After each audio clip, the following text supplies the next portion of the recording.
Hello friends, hi. எல்லோரும் எப்படி இருக்கீங்க? கண்டிப்பாக நல்லா இருப்பீங்க நம்புகிறேன். ரொம்ப நாள் ஆயிடுச்சு பேசி, என்ன பேசுறதுனே தெரில அப்படின்னு யோசிச்சு பேசுகிறதுக்கு ரொம்ப நாள் ஆயிடுச்சு. அது மட்டும் இல்லாமல் இப்போது ஷார்ட்ஸ் வந்து போட்டுட்ருக்கோம். ஆனால் நீங்கள் இன்ஸ்டாவில் ஃபாலோ பண்ணுறவங்களுக்கு தெரியும், எங்கள் குட்டி பையனோடது பாப் சாங் வந்து ஷார்ட்ஸாக போட்டிருக்கோம். அது வந்து நம்ம சேனலில் போட்டால் காப்பிரைட் வருது. ஸோ அவன் சேனலில் இருக்குது, இன்ஸ்டாலையும் இருக்குது. பார்க்காதவங்க போய் பாருங்கள். குட்டி குட்டியாக அந்த பாப் சாங்கோடது அவனோட டான்ஸ் ஸ்டெப்ஸ் போட்டுட்ருக்கோம். நிறைய ஃப்ரெண்ட்ஸு வந்து ஆஸ் யூஷுவல் வந்து ஜென்ரலாக இப்போது இன்ஸ்டாவில் என்னை ஃபாலோ பண்ணுற ஃப்ரெண்ட்ஸ்லாம் வந்து சிஸ்டர்ஸ்லாம் ஒரு சிலர் வந்து ஃபாலோ பண்ணிட்டு லைக் போடுறீங்க. அவங்களுக்குலாம் ரொம்ப தேங்க்ஸ். ஃபெரி ஸ்டார், சங்கீதாமணி, அப்புறம் வந்துட்டு இவங்க தீபா மார்ஷல், அவங்களாம் நம்ம சேனல்லையும் போட்டால் போடுவீங்க. பட் ஆனால் காப்பிரைட் வருது. ஒரே ஒரு ஷார்ட்ஸ் மட்டும்தான் நான் போட்டிருக்கேன். அதுவும் வந்து பாருவோடது என்ன சொல்கிறது, இன்ஃபர்மேஷன்ஸ் இருந்தால் தான் நம்ம சேனல் ஃபுல்லாக பாரு ஃபேன்ஸ் இருக்கிறதுனால பாருவோட இன்ஃபர்மேஷன்ஸ் இருந்தால் மட்டும்தான் பார்க்குறாங்கன்னு நினைக்கிறேன். ஸோ அந்த ஷார்ட்ஸ் கொஞ்சம் பேர் தான் பார்த்துருக்கீங்க. மற்றதெல்லாம் என்னால் ஆப்வியஸாக போடவும் முடியல. ஸோ பார்க்கணுன்றவங்க இன்ஸ்டாவில் போய் பாருங்கள். அந்த பாப் மியூசிக், அதாவது இப்போ ட்ரெண்ட் ஆகிட்டு இருக்கிறது, அது என்னது, யுவர் ஐடல் அப்படின்னு சொல்லிட்டு அந்த கேபாப் டிமான் ஹண்டர்ஸ், அந்த இதில் இருக்கிற அந்த சாங்ஸ் எல்லாம். ஸோ அவனுக்கு டான்ஸ் நான் ஆல்ரெடி சொல்லியிருப்பேன். அவனோட வீடியோஸ் சேனலில் போய் பார்க்குறவங்களுக்கு தெரியும். அவன் சின்ன சின்னதாக வீடியோஸ் போடுறான். இப்போ ஷார்ட்ஸும் போடுறானுமோ அந்த நான் வந்து தமிழ் சாங்ஸும் அந்த மாதிரி போடலாம் அப்படின்னு யோசிச்சிருக்கோம். பட் ஆனால் வந்து காப்பிரைட் வர ப்ராப்ளம் இருக்கிறதுனால அதை யோசிச்சு தான் போடணும். ஸோ வந்து இன்ஸ்டாவில் ஃபாலோ பண்ணுறவங்களுக்கு தெரியும். போட்டு லைக் போட்டவங்களுக்குலாம் ரொம்ப தேங்க்ஸ். சரி, இப்போ நம்ம இதில் என்னப்பா பேச போகிறோம் அப்படின்னு பார்த்தீங்கன்னா, இந்த மூவி ரிவ்யூ தான் பேசலாம் அப்படின்னு. அதோடு சேர்த்து மூவி ரிவ்யூன்னு சொல்லும்போது தமிழ் படம், மலையாள படம்னு ஆல்ரெடி என்னோடய வீடியோஸ் பார்க்குறவங்களுக்கு தெரியும். மலையாள படங்கள் எப்பயுமே வந்து கொஞ்சம் ஸ்ட்ராங்கான மெசேஜஸ் சொல்லும். ஆனால் வந்து கொஞ்சம் பொறுமையாக பார்க்கணும் அப்படிங்கிறது ஒரு விஷயம் இருக்கும் எப்பயுமே. ஆனால் ஒரு சில படங்கள் வந்து லாஸ்ட் வரைக்கும் புரியாது. ஆனால் நிறைய ட்விஸ்ட் அண்ட் டர்ன்ஸ் இருக்கும். ஒன்றுக்கு 2 வாட்டி பார்த்தா தான் புரியும் அப்படிங்கிற மாதிரி படங்கள் இருக்கும். இதே தமிழ் படங்கள் ரொம்ப இப்போ வந்து நிறைய படங்கள் இப்போ நிறைய வந்துட்டுருக்கு அப்படின்னு சொன்னாலுமே, மலையாள படங்களோட கம்பேர் பண்ணும்போது அந்த மெசேஜஸ் சொல்கிறது அப்படிங்கிற இடத்துல நம்ம கமர்ஷியல் ஃபில்மாக தான் நம்ம வந்து பண்ணுறோம் அப்படின்னு சொல்லும்போது, அந்த மாஸ் மூமெண்ட்ஸு, மாஸ் ஹீரோஸ் வச்சு தான் பண்ணுறோம் போது, மலையாள சினிமாவில் மோஸ்ட்லி அப்படி யோசிக்கிறதே இல்லை. அவங்க மெசேஜஸ் சொல்லணும், இல்லை சோஷியலாக ரெஸ்பான்சிபிளாக ஒரு மெசேஜ் சொல்கிறதோ, இல்லைனா வந்து யாருமே யோசிக்காத பெர்ஸ்பெக்டிவில் ஒரு மெசேஜ் சொல்கிறதோன்ற ஆங்கிளில் அவங்க யோசிக்கிறாங்க.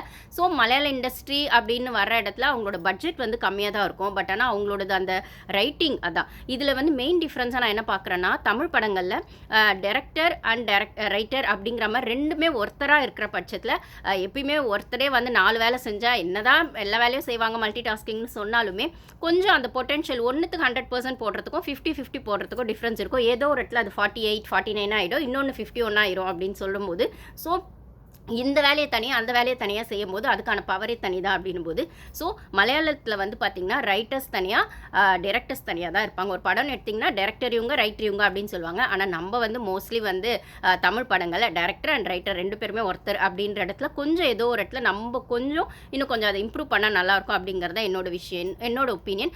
ஆப்வியஸாக நான் வந்து இதுக்காக வந்து தமிழை வந்து குறை சொல்லலை, தப்பாக எடுத்துக்காதீங்க.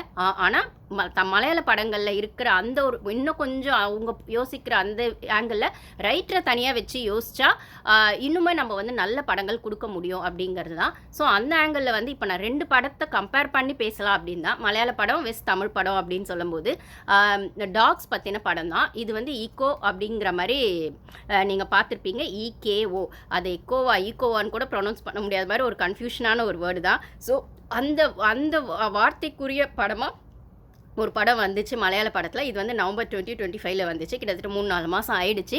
அப்புறம் OTTயில் இப்போ கொஞ்ச நாள் முன்னாடி வந்து பார்த்தேன் அப்படின்னும் போது எனக்குமே 2-3 வாட்டி பார்த்த படம் தான் புரிஞ்சுது.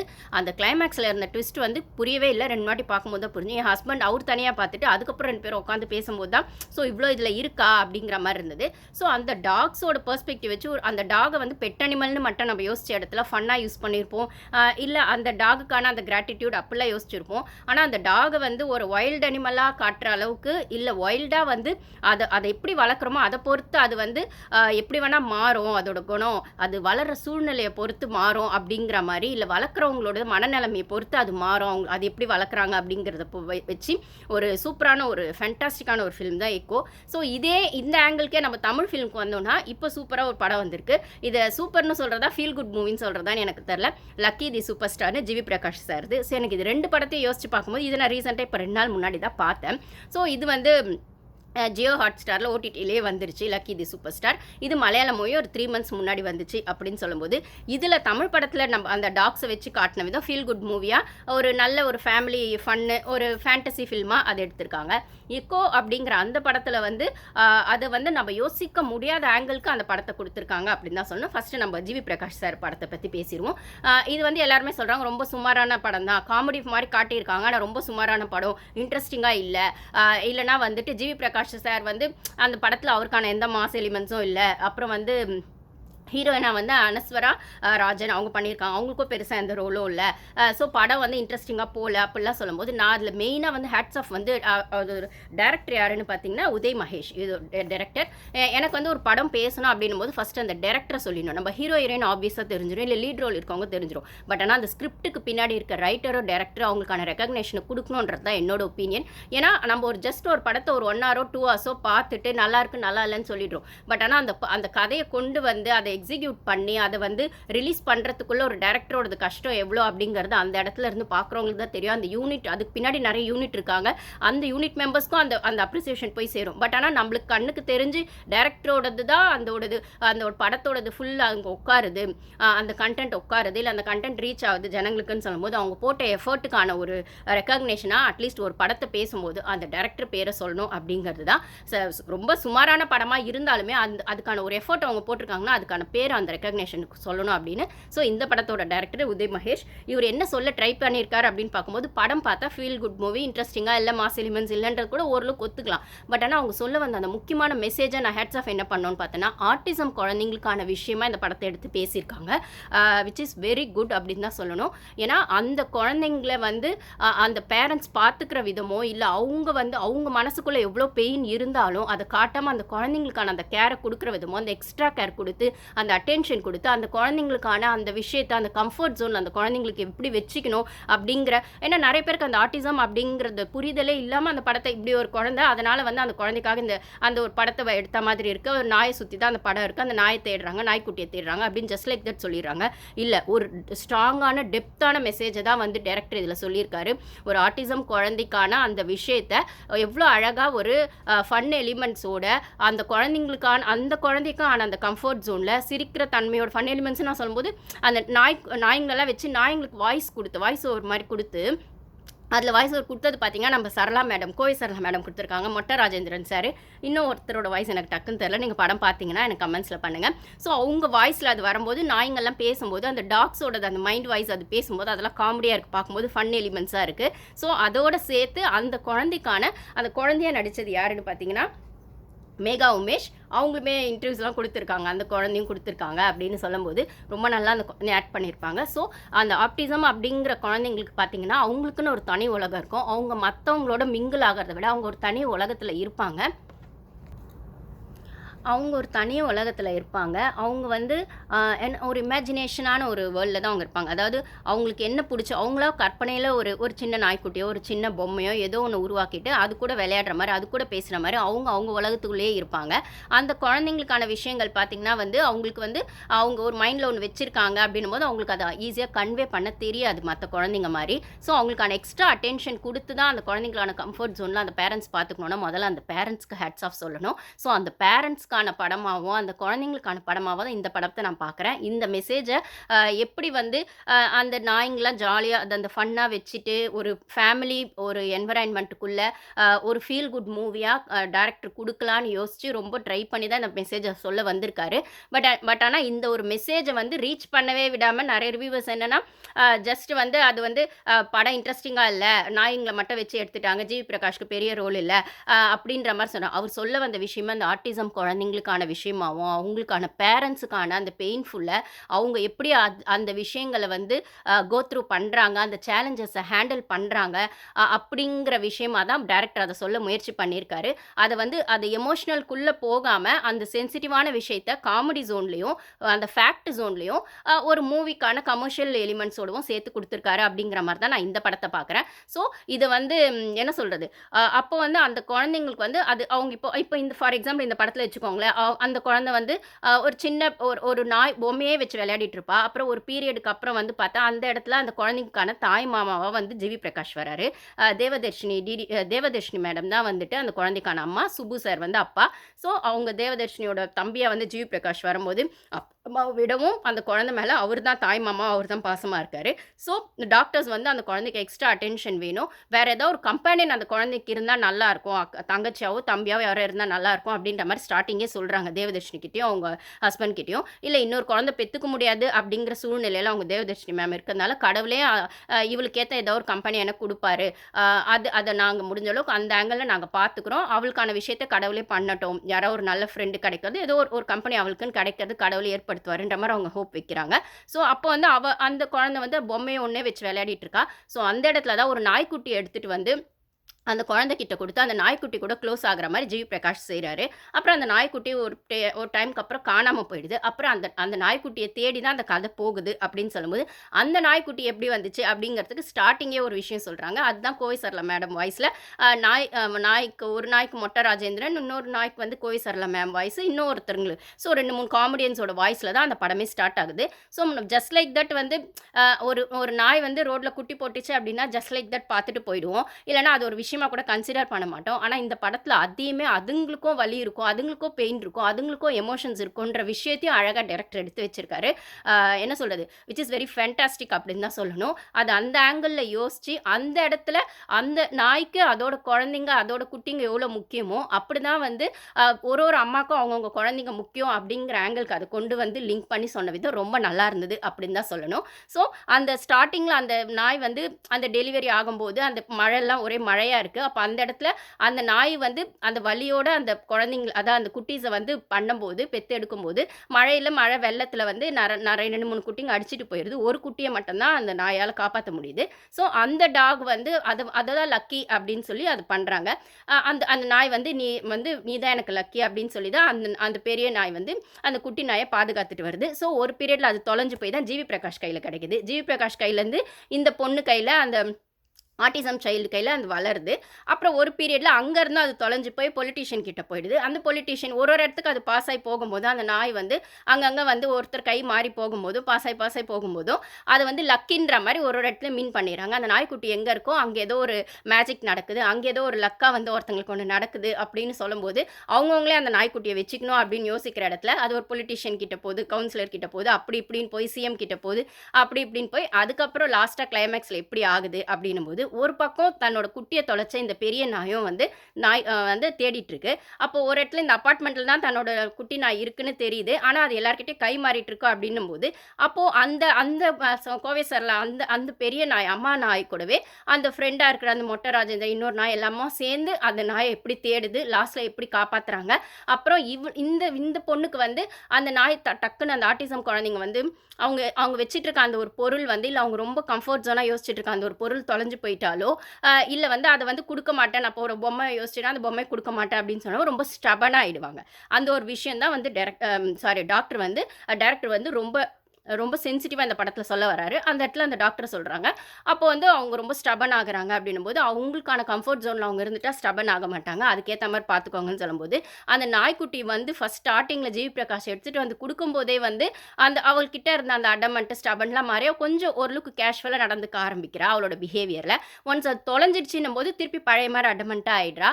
அப்போ ஒரு இடத்துல வந்து அவ ஒரு படம் பார்க்கும்போது, கார்ட்டூன் பார்க்கும்போது, அந்த நாய்க்குட்டி திருப்பி தன் வீட்டுக்கு வந்தா ஏன்னா அந்த படத்துல ஒரு நாய்க்குட்டி வரும்.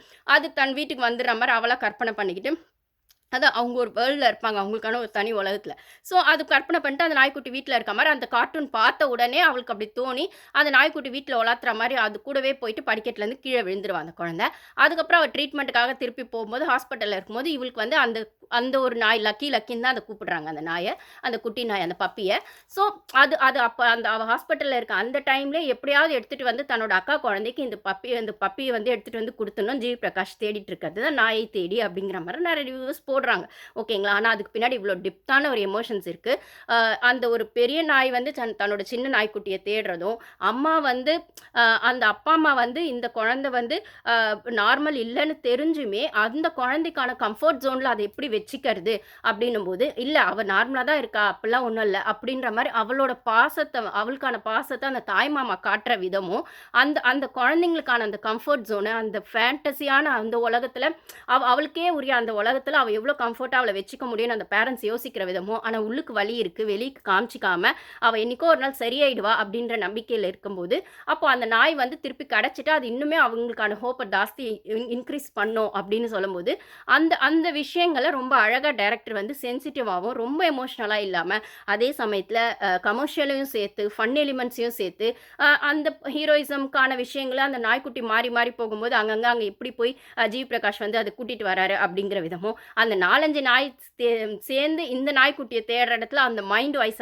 அந்த வாய்ஸ் ஓவர் குடுத்த இடத்துலயுமே ரொம்ப நல்லா இருந்தது அப்படின்னு தான் சொல்லணும். கண்டிப்பா என்ன சொல்றது, ஃபேமிலியோட பசங்களோட உட்காந்து பார்க்கலாம். அடல்ட் கன்டென்ட் கிடையாது.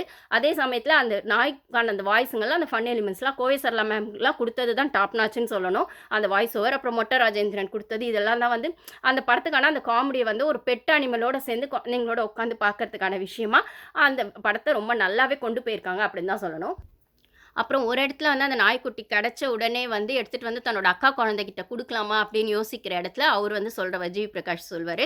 அவருக்கு வந்து தெரிஞ்சிரும் அந்த நாய்க்குட்டியோட அம்மா வந்து பெரிய நாய் வந்து தேடிட்டு இருக்கு அப்படின்னு சொல்லும்போது, அப்போ அவர் சொல்வாரு, டெலிவரின்னு வரும்போது மனுஷங்களுக்கு பார்க்கறதுக்கு டாக்டரோ, ஹாஸ்பிட்டலோ சொந்தக்காரங்களோ இருக்காங்க. பட் ஆனா அந்த நாய்ங்க வந்து அதுங்க வந்து அந்த வலியோ, இல்ல அந்த விஷயங்களையோ அதுங்க கோ த்ரூ பண்றது யாருக்கு தெரியும்? அப்படி இருக்கும்போது தன்னோட நாய்க்குட்டிய தேடி வந்த பெரிய நாய்க்கிட்ட இந்த குட்டி இருக்கிறது தான் நியாயமான விஷயம். இதுக்கு அம்மா கிட்ட இருந்து பிரிச்சு எனக்கு அந்த குட்டிய எடுத்துட்டு போகணும்னு எனக்கு இஷ்டம் இல்ல. அப்படின்னு சொல்ற விதமாகட்டும். இல்ல வந்து அந்த என்ன சொல்றது, இந்த பொலிட்டிஷியன் கையில அது கிடைச்ச உடனே அத பலி குடுக்கறது, செய்யறது அப்படிங்கிற மாரி அவங்களோட அந்த மூட நம்பிக்கைக்கு அத யூஸ் பண்ண பார்ப்பாங்க. அப்ப அந்த இடத்துல போய் காப்பாத்துறது. இதெல்லாம் சின்ன சின்ன சென்சிட்டிவான விஷயங்கள கொஞ்சம் அந்த கமர்ஷியல் எலிமெண்ட்ஸோட சேர்த்து சொன்னது ஃபீல் குட் மூவியா இருந்தது அப்படின்னே சொல்லலாம். சரி, இந்த படம் இப்படி இருக்கு. நெக்ஸ்ட் இன்னொரு படம் இதோட தான் சொன்னேன் இல்லைங்களா, கம்பேர் பண்றதுக்காக நான் அந்த எக்கோ அப்படின்ற மலையாள படத்துக்கு போவோம். அது வந்து ஃபுல்லாவே மிஸ்ட்ரி த்ரில்லருங்க. ஒரு இதுல வந்து நாய்க்குட்டி எப்படி பெட் அனிமலா ஃபன்னா இல்ல அதுங்களுக்கான ஒரு பெர்ஸ்பெக்டிவ்ல அத ஃபீல் குட் மூவியா பண்ணாங்க. அந்த இடத்துல பார்த்தீங்கன்னா, எக்ஸ்ட்ரீம் வைல்டா நாய்ங்கள வந்து இப்படி ப்ரீட் பண்ண முடியுமா? இப்படி வளர்க்க முடியுமா? இப்படி மாத்த முடியுமா? ஒரு நாய் இப்படி ஆகுமா? அப்படின்ற அளவுக்கு வெறித்தனமா காட்டியிருக்காங்க. இது வந்து ஒரு மலையாள ஃபிலிம் அப்படிங்கிறபோது இந்த இடத்துல வந்து என்ன சொல்றது? எப்பயுமே மலையாள ஃபிலிம்க்கே உரிய அந்த ஸ்லோவா தான் இது ஸ்டார்ட்டிங்ல போகுது. அதே மாரி எப்பயுமே மலையாள படத்துல எப்பயுமே பார்த்தீங்கன்னா, ரிவீல் பண்ணிடுவாங்க ஸ்டார்ட்டிங்கே. இப்போ ஒரு மர்டர் கேஸ் கூட எடுக்கிறோம், மலையாள படத்துலலாம் எடுக்குறாங்க அப்டின்னா, ஸ்டார்ட்டிங்கே இவங்க தான்னு ஓரளவுக்கு சொல்லிருவாங்க. ஆனா, அதுக்கப்புறம் அது ஏன் எப்படிங்கிறதுலயே அந்த ட்விஸ்ட் வச்சிருப்பாங்க. அதுக்கு பெரிய கட்ஸ் வேணும். இப்போ வந்து நம்ம தமிழ் படங்களோ, இல்ல மத்த படம் ஓரளவுக்கு ஜென்ரலாவே பார்ப்போமே. எல்லா படத்துலயுமே யார் கொலை பண்ணாங்க, இல்ல எதுக்கு அப்படின்னும்போது அது பார்க்கும்போது தான் வந்து அத நோக்கி கதை போகும். ஆனா, மலையாள படத்துல மோஸ்ட்லி பார்த்தீங்கன்னா, ஃபர்ஸ்ட்டே அந்த சீக்ரெட்ட ரிவீல் பண்றான். என்னப்பா நீங்க ஃபர்ஸ்ட்டே சீக்ரெட் ரிவீல் பண்ணிட்டீங்கன்னா, அப்புறம் படத்துல என்ன இருக்கு அப்படின்னு நம்ம யோசிக்கிற இடத்துல, அத வந்து இன்னும் சுவாரஸ்யம் அப்ப அதுக்கு வந்து டைரக்டருக்கு வந்து இன்னும் சேலஞ்சா போயிரும். அப்போ இருக்கிற சீக்ரெட்டே அதுதான். அதே நீங்க ஃபர்ஸ்ட்டே ரிவீல் பண்ணிட்டீங்கன்னா, அப்ப வேற என்ன படத்துல வச்சிருக்கீங்க சுவாரஸ்யமா? இல்ல அதுக்கப்புறம் படம் சுவாரஸ்யமா போகுமா? அப்படிங்கிற ஒரு பெரிய சேலஞ்ச தான் டைரக்டர் வந்து ஃபேஸ் பண்றதுக்கான விஷயமா மலையாள படங்கள்ல நெறைய படங்கள்ல ஸ்டார்ட்டிங்கே அது ரிவீல் ஆயிடும்னு சொல்லும்போது, இந்த இடத்துல ஃபார் அ சேஞ்ச் வந்து கொஞ்சம் கொஞ்சமா ரிவீல் பண்ணியிருக்காங்க. நம்மளுக்கு அங்கங்க அதோடது அந்த ஹிண்ட் குடுத்துருக்காங்க. ஆனா, அது வந்து ஃபுல்லாவே புரியவே இல்ல. நம்ம லாஸ்ட்ல 1க்கு 2 வாட்டி படம் பார்க்கும்போது, இந்த ஹிண்ட் அங்கேயே கிடைச்சிருச்சா? இந்த ஹிண்ட் அங்கேயே கிடைச்சிருச்சா? அப்படிங்கிற இடத்துல இருக்கு. இது எப்படி இருக்கு அப்படின்னா, இந்த இடத்துல ஒரே ஒரு டயலாக் மட்டும் தான் நான் சொல்லணும். இந்த படத்த பொறுத்தவரைக்கும். எனக்கு இந்த படம் பார்க்கும்போது 1, 2 கிளைமேக்ஸ்ல புரியல அப்படின்னு சொன்னாலுமே, அதுக்கப்புறம் 2 வாட்டி பார்க்கும்போது புரிஞ்சது. நான் சொன்ன மாரி என் ஹஸ்பண்ட் கூட உட்காந்து பேசும்போது, அவருக்கான விஷயங்கள அவர் யோசிச்சு சொல்லும்போது, "ஓ! ஆமால்ல" அப்படிங்கிற மாரி இருந்துச்சு. ஆனா எனக்கு டக்குன்னு ஹிட் ஆன ஒரு விஷயம் என்ன ஒரு ஸ்டேட்மெண்ட், ஒரு சேயிங்ஸ் அந்த படத்துல என்னதுன்னா, "sometimes restrictions and protection seems like same." அப்படிங்கிற வார்த்தை வந்து அந்த சென்டென்ஸ் 2 வாட்டி வருது அந்த படத்துல. படத்தோட நடுவுல ஒண்ணு வருது, படத்தோட கிளைமேக்ஸ்ல ஒண்ணு வருது. ஸோ இது வந்து ஒரு பொண்ண நடுவுல வச்சு அந்த ஒரு டயலாக்க மீன் பண்ணது தான் இந்த படம் அப்படிங்கிறது தான் எனக்கான ஃபுல் புரிதலுமே. ஏன்னா அது அது ஒரு ஸ்ட்ராங் விஷயம் பார்த்தீங்கன்னா, sometimes restrictions and protection seems like same அப்படின்னும்போது ஃபார் எக்ஸாம்பிள் நம்மளே வச்சுக்குவோமே, இப்போ வந்து நம்மள வந்து வீட்டுங்கள்ல வந்து பொம்பள பசங்கள பத்திரமா பார்த்துக்கிறாங்க, செய்றாங்க. இல்ல பார்த்துக்கணுன்றதுக்காக தான் நம்மளுக்கு ஒரு சில ரெஸ்ட்ரிக்ஷன்ஸ் போடுறாங்க. இப்ப நைட்ல போவாதீங்க, இது பண்ணாதீங்க, அப்படி பண்ணாதீங்கன்லாம் சொல்றாங்க. ஷால் போடுறதுலேருந்து, ட்ரெஸ்ஸிங் சென்ஸ்லேருந்து எல்லாமே சொல்றாங்க அப்படின்னு வச்சுக்கோங்களேன். நம்மளுக்கு ஒரு பீரியட் வரைக்கும் ஓகே நம்ம நல்லதுக்காக சொல்றாங்க, நம்ம புரொடெக்ஷனுக்காக சொல்றாங்க அப்படிங்கிறது இருக்கும். ஆனா ஒரு சில இடத்துல டாக்ஸிக் ரிலேஷன்ஷிப்ல அது ரெஸ்ட்ரிக்ஷனா இருக்கும். அவங்க சொல்கிறது நல்லதுக்கு தானே நம்ம யோசிச்சாலுமே அதுக்கப்புறம் பார்த்தா அது ரெஸ்ட்ரிக்ஷனு, அது ப்ரொடெக்ஷன் கிடையாது அப்படின்னு ஒரு இடத்துல புரியும். அது டாக்ஸிக் ரிலேஷன்ஷிப்லேயோ டாக்ஸிக்கான அந்த ஒரு என்வரான்மெண்ட்லேயோ தான் அது ரெஸ்ட்ரிக்ஷன்ன்றே நம்மளுக்கு புரியும். ஆனால் அது வரைக்கும் நம்ம வந்து அது ஒரு இப்போ ஒரு அப்பா சொல்கிறாங்க, அண்ணா சொல்கிறாங்க, அத்தவங்க சொல்கிறாங்கன்னா நம்ம நல்லதுக்கு ஆப்வியஸாக நம்ம நல்லதுக்கு தானே சொல்கிறாங்க அப்படின்னு நம்மளுக்கு தோன்ற இடத்துல அது ஓகே, அது ஃபைன். நம்ம ஃபேமிலியில் இருக்கவங்க நம்ம நல்லதுக்கு தான் சொல்லுவாங்க அப்படின்னு. ஆனால் நம்ம வெளியால் யாராவது நம்மக்கிட்ட அப்படி சொல்லும் போதோ இல்லை ஃபேமிலிக்குள்ளேயே சில டாக்ஸிக், ஏன்னா இப்போ டாக்ஸிக்னு சொல்லும்போது எங்கே இருக்குன்னே நம்மளுக்கு தெரியல, எந்த ரிலேஷன்ஷிப்பில் வேணா இருக்குது, எங்கே வேணா இருக்குது அப்படின்னு சொல்லும்போது எல்லாருமே உஷாராக இருக்கணும் அப்படின்னு சொல்லும்போது அப்போ அந்த இடத்துல நம்ம ஃபீல் பண்ணுவோம், என்னடா இவன் நம்ம நல்லதுக்கு சொன்னான்னு யோசிச்சா இவன் வந்து நம்மளை ரெஸ்ட்ரிக்ட் பண்ணியிருக்கான், இதை நம்ம பண்ண வேணாம், அவனுக்கு பிடிக்காதுன்றதுக்காக நம்மளை பண்ண வேணாம்னு சொல்லியிருக்கான், அவனுக்கு இதில் ஏதோ ஒரு லாபம் இருக்குன்றதுக்காக நம்மளை பண்ண வேணாம்னு சொல்லியிருக்கான். ஸோ இதை வந்து நம்ம ப்ரொடெக்ஷன்னு நினச்சி இவ்வளோ நாளாக நம்பணும், ஆனால் அது ரெஸ்ட்ரிக்ஷனாக இருந்திருக்கு. அப்போ நம்மளுக்கு அது ரெஸ்ட்ரிக்ஷனாக இருக்க பட்சத்தில் அவனுக்கு அது வந்து ஏதோ ஒரு விதத்தில் யூஸ்ஃபுல்லாக இருந்திருக்கு அப்படின்னும் போது நம்மளை வந்து ஏதோ ஒரு இடத்துல அப்யூஸ் பண்ணுறதுக்காக தான் அவங்க அதை பண்ணியிருக்காங்க. இப்போ வந்து ஒரு டாக்ஸிக் ரிலேஷன்ஷிப்பில் வீட்டை விட்டு வெளில போகாத, நீ வந்து வீட்டை விட்டு வெளில போகிறதா, நீ எதுக்கு நீ வீட்டிலே இரு அப்படின்னு சொல்லும்போது சரி நம்ம நல்லது தானே சொல்கிறாங்க, நம்ம அலைய வேண்டாம்னு சொல்கிறாங்க, நம்ம வெளில போயிட்டு எதுக்கு நம்ம வந்துட்டு டயர்ட் ஆகணும்னு சொல்கிறாங்க அப்படி யோசிக்கும் போது இல்லை நீ வீட்டுக்குள்ளேயே இருக்கணும், நீ வெளியிலேயே போகக்கூடாது, உனக்கு வெளி உலகமே தெரியக்கூடாது, நீ வீட்டுக்குள்ளேயே தான் இருக்கணும், நான் என்ன சொல்கிறேனோ அது மட்டும் தான் உனக்கு உலகமாக இருக்கணும் அப்படின்னு தான் ஒரு சில டாக்ஸிக்கான ரிலேஷன்ஷிப்குள்ளே அது வரும் அப்படின்னு சொல்லும்போது ஸோ அந்த டயலாக் தான் இந்த படத்தில் ஒரு பொண்ணு கோ த்ரூ பண்ண விஷயமா நான் பார்க்குறேன். ஏன்னா இந்த படத்தில் பார்த்தீங்கன்னா இது வந்து செகண்ட் வேர்ல்டு வார் அப்போ நடந்த கதை அப்படிங்கிற மாதிரி அந்த ஸ்டோரியை கொண்டு போகிறாங்க. மலை பிரதேசத்தில் இருக்க ஒரு வீடு, அங்கே குரியச்சன் அப்படிங்கிற ஆளை தேடி தான் இந்த கதை ஃபுல்லாக நகருது. ஸோ ஸ்டார்டிங்லேருந்து அவர் யாருன்ற மாதிரி அவரை தேடிட்டு இருக்காங்க. அவர் எங்கே இருக்கார் என்னன்னே தெரியல. ஆனால் அவரை பற்றின டீட்டெயில்ஸ் பேசுகிறாங்க. அவர் வந்து ஒரு டாக் ட்ரெயினர், டாக் ப்ரீட் பண்ணுறவர், நிறைய வெரைட்டி ஆஃப் டாக்ஸை வந்து அவர் ட்ரெயின் பண்ணியிருக்காரு. இப்போ அவர் எங்கன்னு தெரியல, அவருக்கு என்ன ஆச்சுன்னு தெரியல அப்படிங்கிற மாதிரி. ஆனால் அவங்க ஒய்ஃப் வந்து அந்த மலை பிரதேசத்தில் இருக்காங்க. அவங்க வயசான மாதிரி காட்டுறாங்க. அவங்களோட பிள்ளைங்கள்லாம் வந்துட்டு வெளிநாட்டில் இருக்காங்க. ஒரே ஒரு புள்ள மட்டும் வந்து அம்மாவை பார்த்துக்கிறதுக்காக ஒரு சர்வெண்ட்டை வைக்கிற மாதிரி, அவர் பேர் என்ன பியூஸ் ஏதோ சம்திங் அந்த மலையாளத்தில் வரும் அந்த பேர். அப்போ வந்து இந்த அம்மா பேர் வந்து மலாத்தி, இந்த அம்மா ஒரு மலேசியன் அப்படிங்கிற மாதிரி காட்டுறாங்க. ஸோ இவங்களுக்கு வந்து இந்த குரியச்சன் அப்படிங்கிற ஒரு செகண்ட் ஹஸ்பண்ட் தான். ஸோ ஃபர்ஸ்ட் ஹஸ்பண்ட் வந்து அந்த இடம் தான் நான் ஃபஸ்ட்டு சொன்னது, அந்த இடம் தான் இவர் இந்த குரியச்சனி இந்த அம்மாவை மேரேஜ் பண்ணுறதுக்கு முன்னாடி ஃபஸ்ட் ஹஸ்பண்டு கிட்டேருந்து காப்பாற்றி தான் இந்த அம்மா இவர் வந்து மேரேஜ் பண்ணுற மாதிரி ஒரு இடம் வரும். So sometimes restrictions and protection seems like சேம்னு வந்து இவர் செகண்ட் ஹஸ்பண்ட் தான் அந்த இடத்துல சொல்லி இந்த அம்மாவை, ஏன்னா அப்போ ஃபஸ்ட் ஹஸ்பண்டுக்கும் இவங்களுக்கும் வந்து ஏஜ் டிஃப்ரென்ஸ் இருக்கும் அப்போவே. ஏன்னா அவரையும் இவங்களையும் பார்த்தா இவர் குரியச்சன் வந்து அப்போ ஃபஸ்ட் டைம் வந்து இந்த அம்மாவையும் அவரையும் பார்க்கும். ஏன்னா இவர் வந்து இந்த டாக் ட்ரெயினர் ப்ரீடர் அப்படி சொல்லும்போது நிறைய வெரைட்டி ஆஃப் நாய்களுக்காக ஊராக போய் சுற்றுறவங்க செய்கிறவங்க அப்படிங்கிற மாதிரி தான் இருக்கும் இந்த குரியச்சனும். அது அவரோட ஃப்ரெண்டு வினீத் அப்படிங்கிற மாதிரி. ஸோ இவங்க வந்து போய் தங்குற இடம் தான் இப்போது வந்து அந்த மலாத்தி அப்படிங்கிறவங்க வந்து ஃபஸ்ட் ஹஸ்பண்ட் கூட இருக்கிற இடத்துல ஒரு வாட்டி போய் தங்குவாங்க. யாருன்னா இந்த குரியச்சனும் வினீத்தும் போய் தங்குவாங்க. அப்போ வந்து இவரை கேட்பார், இவங்க என்ன உங்கள் பொண்ணு அப்படின்னும் போது இல்லை என் ஒய்ஃப் அப்படின்னு சொல்லுவார் ஃபஸ்ட் ஹஸ்பண்டு. ஸோ அந்தளவுக்கு ஏஜ் டிஃப்ரென்ஸ் இருக்கும் இந்த அம்மாக்கும் அந்த ஃபஸ்ட் ஹஸ்பண்டுக்கும் போது. ஸோ அந்த அம்மா தன்னை விட்டு போயிடக்கூடாதுங்கிறதுக்காகவோ இல்லைனா அந்த அம்மா தனக்கான ஒரு கண்ட்ரோலில் இருக்கணுன்றதுக்காகவோ அந்த ஃபஸ்ட் ஹஸ்பண்ட் என்ன பண்ணுவார்னா சுற்றி நாய்ங்களை, ஏன்னா அவருமே அந்த ஊரில் இருக்கிற எல்லா நாய்ங்களையுமே எப்படிப்பட்ட நாய்ங்களையுமே கண்ட்ரோலில் வச்சு வளர்த்து அந்த நாய்ங்களை விற்கிற ஒரு பிஸ்னஸ் மாதிரி பண்ணுற ஒரு ஆள் தான் அப்படின்னு சொல்லும்போது இந்த அம்மாவை அந்த மலேசியாலேருந்து கல்யாணம் பண்ணி கூப்பிட்டு வந்திருப்பார் மலாத்தி அப்படின்னு சொல்லும்போது அந்த இடத்துல இந்த நாய் சம்மந்தமாக இவரை போய் பார்த்தா நம்மளுக்கு இன்னும் வெரைட்டி ஆஃப் டாக்ஸ் கிடைக்கும், இன்ஃபர்மேஷன்ஸ் கிடைக்கும் தான் வினித்தும் அந்த குரியச்சன் அப்படிங்கிறவங்களும் போகிறாங்க. 2 பேரும் போகிறாங்க. இந்த ஹஸ்பண்ட் ஒய்ஃப் வீட்டில் தங்குறாங்க. ஒரு பீரியடில் என்ன ஆகுது அப்படின்னு சொன்னால் அப்போ செகண்ட் வேர்ல்டு வார் நடந்த டைம் அப்படிங்கிறதுனால இந்த செகண்ட் வேர்ல்டு வாரில் அவரோட அந்த பொண்ணோட ஃபஸ்ட் ஹஸ்பண்ட் இறந்துட்டாகவும் அப்போ அந்த அம்மா தனியாக லோன்லி அந்த வீட்டில் இருக்கும்போது அந்த வீட்டை விட்டு வெளில வர ட்ரை பண்ணும்போது அவங்க சுற்றி வளர்த்த அந்த ஃபஸ்ட் ஹஸ்பண்ட் இருக்காங்கல்ல, அவன் சுற்றி வளர்த்த அந்த நாய்ங்க வந்து இந்த அம்மாவை வெளியிலையும் வர விடாது. இவங்க 2 பேரும் இந்த அம்மாவை காப்பாற்றலான்னு யோசிப்பாங்க. வினித்தும் அந்த செகண்ட் ஹஸ்பண்டும் யோசிக்கும் போது கூட இவங்களும் உள்ளே போக விடாது, அந்த அம்மாவை வெளில வர விடாது.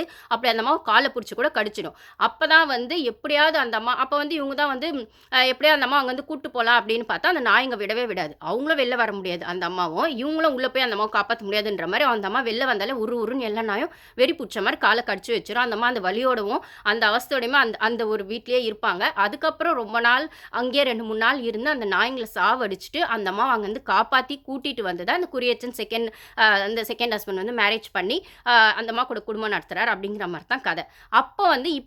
இப்போ என்ன ஆச்சு குரியச்சனுக்கு அப்படின்னு தேடிட்டு போகிறது தான் கதைன்னும் போது, அந்த தேடிட்டு வர போலீஸ் ஆஃபீஸராக நரேன் வராரு. அப்போ தன்னோட ஃப்ரெண்டுக்கான விஷயமா தேடிட்டு வர மாதிரி வினித்தும் அந்த இடத்துல வராரு. அப்போ இவங்க 2 பேருமே வராங்க. போலீஸ் கேஸாவும் அது மாறுது. வினித் மேலேயும் ஒரு கேஸை போட்டுட்டும் ஒரு குரியச்சன் வந்து தப்பிச்சு போயிடுறாரு ஒரு இடத்துலன்னும் போது. ஸோ தன்னோட ஃப்ரெண்டுக்கும் அவர் துரோகம் பண்ணியிருக்காரு. ஒய்ஃபையும் ஏதோ ஒரு இடத்துல விட்டுடுறாரு. அந்த மலை பிரதேசத்தில் அந்த அம்மா மட்டும் இருக்காங்க. வேலைக்கு ஒரு ஆள் இருக்காங்க. அப்போ போலீஸும் இவரை தேடி வருதுன்னா, இவர் எங்கே இருக்காரு, எப்படி இருக்காரு, இவர் என்ன பண்ணிட்டு இருக்காரு, ஏன் தலைமறைவாக இருக்காரு அப்படிங்கிற மாதிரி தான் அந்த கதை போகுது அப்படின்னு சொல்லும்போது, அப்போ ஒரு பீரியட் ஆஃப் டைமில் வந்து வினித் வந்து எங்கள் குரியச்சன் எங்கே அப்படின்லாம் கேட்கும்போது, எனக்கு தெரியாது, நீங்கள் 2 பேர் தான் ஃப்ரெண்ட்ஸாக இருந்தீங்க அப்படின்லாம் இந்த அம்மா சொல்லும்போது, அவன் தான் என்னையே கேஸில் மாட்டி விட்டு போயிட்டானே அப்படின்னும் போது, உன்னை கூட அன்றைக்கி வந்து அவன் கல்யாணம் பண்ணது வந்து உன்னை கல்யாணம் பண்ணிக்கணுன்றதுக்காக தான் உன் ஹஸ்பண்டை வந்து அவன் வந்து ஜெயிலுக்கே அனுப்பிச்சிட்டான். மற்றபடி அவன் வந்து அதாவது அந்த ஹஸ்பண்டை வந்து ஜெயிலுக்கு அனுப்பிச்சிட்டு இந்த அம்மாவை கல்யாணம் பண்ணணுன்றதுக்காகவே அந்த ஹஸ்பண்ட் வந்து இல்லைங்கிற மாதிரி பொய் சொல்லி அந்த இடத்துலேருந்து இந்த அம்மாவை வந்து காப்பாற்றி வந்து கூட்டிகிட்டு வந்து கல்யாணம் பண்ணியிருக்கான் குரியச்சன். இந்த விஷயத்தை இந்த உண்மையை வினித் வந்து இத்தனை வருஷம் கழிச்சு தான் அந்த அம்மாகிட்ட சொல்கிறான். அப்போது 2 பேரும் ஃப்ரெண்ட்ஸ் சேர்ந்து தான் அதை பிளான் பண்ணியிருக்காங்கன்னும் போது, அப்போ இந்த அம்மாவுக்கு ஒன்று புரியுது. ஸோ அந்த இடத்துல ஃபர்ஸ்ட் ஹஸ்பண்ட் தான் அப்படி இருந்தார் அப்படின்னும் போது, அந்த இடத்துலேருந்து தன்னை காப்பாற்றி கூப்பிட்டு வந்த குரியச்சன் நல்லவர்னு இந்த அம்மா நம்புறாங்க. ஸோ ப்ரொடெக்ஷன் அந்த அம்மா நினச்ச விஷயம் அவங்களுக்கு ரெஸ்ட்ரிக்ஷனாக இருந்திருக்கு. அந்த வெறி பிடிச்ச மாதிரி அந்த நாய்ங்க வந்து அந்த இடத்துல அந்த அம்மா வரவிடலை அப்படின்னும் போது, இப்போ இந்த இடத்துல குரியச்சனும் சுற்றி நாய்ங்களை தான் வச்சுட்டு போயிருக்காப்புல. ஸோ இந்த இடத்துல நம்மளுக்கு கதை காட்டும் போது இந்த அம்மாவை சுற்றி அந்த மலை பிரதேசம் சுற்றி நாய்ங்க இருக்குது. அப்புறம் ஒரு குகையை மட்டும் ஸ்டார்டிங்லேருந்து காமிச்சிட்டே இருக்காங்க. அந்த குகையுமே சுற்றி வந்து அந்த ஒரு ஏரியா ஃபுல்லாக மலை பிரதேசத்துக்குள்ளே தான் எடுத்திருக்காங்க அப்படின்னும் போது, எங்கே பார்த்தாலும் நாய்ங்களாக தான் இருக்குது. அப்போ வந்து வினித்தும் வந்து குரியச்சனை தேடி தான் வராப்புல, போலீஸும் குரியச்சனை தேடி தான் வராப்புல. அப்போ இந்த அம்மா எதையாச்சும் அவங்க ஹஸ்பண்டை பண்ணியிருப்பாங்களான்னு இந்த அம்மா மேலேயும் சந்தேகம் வருது அப்படின்னும் போது, இந்த அம்மா நான் பண்ணலை, எல்லாரும் அப்படி தான் சந்தேகப்படுறாங்க, நான் பண்ணலை அப்படிங்கிற மாதிரி இந்த அம்மா ஒன்று சொல்கிறாங்க.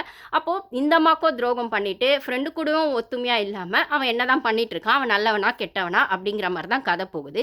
அப்போது இந்த இடத்துல வந்து இந்த வேலைக்காரனையும் நம்மளுக்கு வந்து எப்படி காட்டுறாங்க, இந்த வேலைக்காரன் வந்து ரொம்ப விசுவாசமாக இந்த அம்மாக்கு இருக்கிற மாதிரி காட்டுறாங்க. விசுவாசமாக இருக்கிற மாதிரி காட்டுறாங்க. இதிலே கிளைமேக்ஸில் ஒரு சீனில் என்ன வரும் அப்படின்னு பார்த்தா, இவன் வந்து பியூஸ் ஏதோ ஒரு பேர் சொல்லிட்டு அந்த வேலைக்காரன் கூட இருப்பான். ஆனால் ஒரு இடத்துல இந்த போலீஸ் வந்து விசாரணைலாம் பண்ணிட்டு போகும்போது சொல்லுவாங்க, அவன் பேர் பியூஸ் இல்லை மணிகண்டன் அப்படிங்கிற மாதிரி. ஸோ அப்போ வந்து நான் வந்து எங்கள் சொந்த ஊருக்கு போயிட்டு வர மாதிரி என்ன லீவ் வேணும்னு சொல்லிட்டு தான் இவன் போயிருப்பான். அந்த டைம் பார்த்தா போலீஸும் வந்துட்டு இந்த மாதிரி இன்வெஸ்டிகேஷன் பண்ணியிருப்பாங்க. வினித்தும் வந்திருப்பான். ஸோ வினித் வந்து அவங்க ஹஸ்பண்ட் பற்றின உண்மை சொல்லிட்டு போவான். போலீஸ் வரவர் நரேன் வருவார் அப்படின்னு சொல்லும்போது, அவர் வந்துட்டு அவன் வந்து சொந்த ஊருக்கு போயிருக்கான், அவனுக்கு சொந்தம் யாருமே இல்லையே, போய் சொல்லிட்டு போயிருக்கான்ற மாதிரி அந்த உண்மையும் போட்டு அவரும் உடச்சிருவாருன்னும் போது, ஸோ ஒரு சில விஷயங்கள் இந்த அம்மாவுக்கு தெரிய வர மாதிரி நம்மளுக்கு காட்டுறாங்க. ஆனால் அதுக்கு முன்னாடி இவங்கெல்லாம் சொல்லி தான் தெரியதில்லை, அந்த அம்மாவுக்கு அதுக்கு முன்னாடியே தெரிஞ்சிருக்கு அப்படிங்கிறது நம்மளுக்கு கிளைமேக்ஸில் தான் தெரியுது. ஏன்னா நம்மளுக்கு ஸ்டார்டிங் பார்த்தீங்கன்னா குரியச்சனோட கண்ட்ரோலில் தான் திருப்பி அந்த அம்மா எப்படி ஃபர்ஸ்ட் ஹஸ்பண்ட் வச்சிருந்தாரோ அப்படி தான் இந்த அம்மாவை வந்து இவரும் வச்சிருக்காரு, சுற்றி நாய்ங்களை கண்ட்ரோலில் வச்சிருக்காரு. அவர் எங்கேயோ ஒரு இடத்துல இருக்காரு. ஆனால் இந்த அம்மா வீட்டை விட்டு வெளில வர முடியாதபடி சுற்றி இத்தனை நாய்ங்க ப்ரொடெக்ஷனில் இருக்காங்க அப்படின்னும் போது, மலைங்களை சுற்றியும் ஒரு இடத்து வரைக்கும் ஒரு கேவ் சுற்றி நாய்ங்க இருந்துகிட்டே இருக்குன்னா, ஸோ அந்த மலைங்களில் ஒரு ஏரியா ஃபுல்லாகவே குரியச்சன் தன்னோட நாய்ங்களோட கண்ட்ரோலில் தான் இந்த அம்மாவையும் கண்காணிச்சிக்கிட்டு அவரும் ஒரு இடத்துல சேஃபாக இருக்காரு அப்படிங்கிற மாதிரி நம்மளுக்கு கடையை கொண்டு போகிறாங்க. ஆனால் ட்விஸ்ட் என்னன்னு பார்த்தா லாஸ்ட்டில் வந்து அந்த sometimes protection and restriction seems like சேம்ன்றதை இந்த அம்மா தனக்கு சாதகமாக யூஸ் பண்ணியிருக்காங்க. அதாவது ஏற்கனவே ஒரு ஹஸ்பண்டும் வந்து தன்னை ஏமாத்திருக்காரு, இந்த ஹஸ்பண்டும் வந்து அந்த ஹஸ்பண்ட் வந்து இல்லைன்னு சொல்கிற மாதிரி சொல்லி தனக்கு மேரேஜ் பண்ணி இவரும் தன்னை அந்த மாதிரி தான் ஏமாற்றி பண்ணியிருக்காரு. இது ஒரு இடத்துல கேட்பாங்க குரியச்சன் கிட்டே இந்த அம்மா, அப்போ என் ஹஸ்பண்ட் அப்போ போய் சொல்லி நீங்கள் மேரேஜ் பண்ணிங்களா என்னன்னா, ஆமாம் உன் மேலே இருந்த ஆசையில் பண்ணாது, எப்போயோ நடந்த கதை இப்போ எதுக்கு அது அப்படின்ற மாதிரி அந்த வீட்டை விட்டு அவர் குரியச்சன் வெளில போகிறத ஒரு சீனில் நம்மளுக்கு காட்டுறாங்க. வீட்டை விட்டு அவர் வெளில போனதுனாவோ அவர் இஷ்டமாக தான் போயிருக்காரு. ஆனால் அதுக்கப்புறம் அந்த அம்மா தான் இவரை கண்ட்ரோல் பண்ணி குரியச்சனை எங்கேயோ ஒரு இடத்துல இந்த ஹவுஸ் அரெஸ்ட் மாதிரி ஒரு இடத்துல கேவ் அரெஸ்ட்டுன்னு சொல்லி ஏதோ ஒரு கொகைக்குள்ளே வச்சிருக்க மாதிரி நம்மளுக்கு வந்து லாஸ்ட்டில் அந்த ஒரு டைரக்ஷன் அப்படி தான் போகுது. லாஸ்ட்டில் வந்து அந்த போலீஸ்காரரும் அந்த போலீஸ்காரருக்கு கூட வந்து ஒரு ரிட்டையர்ட் ஆஃபீஸர் வந்து ஒருத்தர் ஹெல்ப் பண்ணுவார். அவர் தான் அந்த மலை பற்றின இன்ஃபர்மேஷன்லாம் சொல்லுவார் அப்படின்னு சொல்லும்போது, அப்போ அவங்க ஒரு இடத்துல கான்வர்சேஷன் க்ரியேட் பண்ணுறாங்க.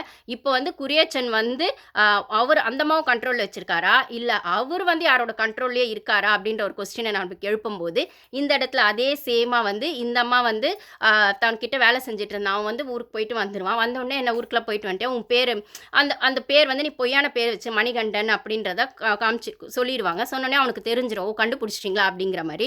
அப்போ நீ வந்த வேலை முடிஞ்சிச்சா அப்படின்னு கேட்பாங்க. இன்னும் முடியல அப்படின்னும் போது அப்போ வந்து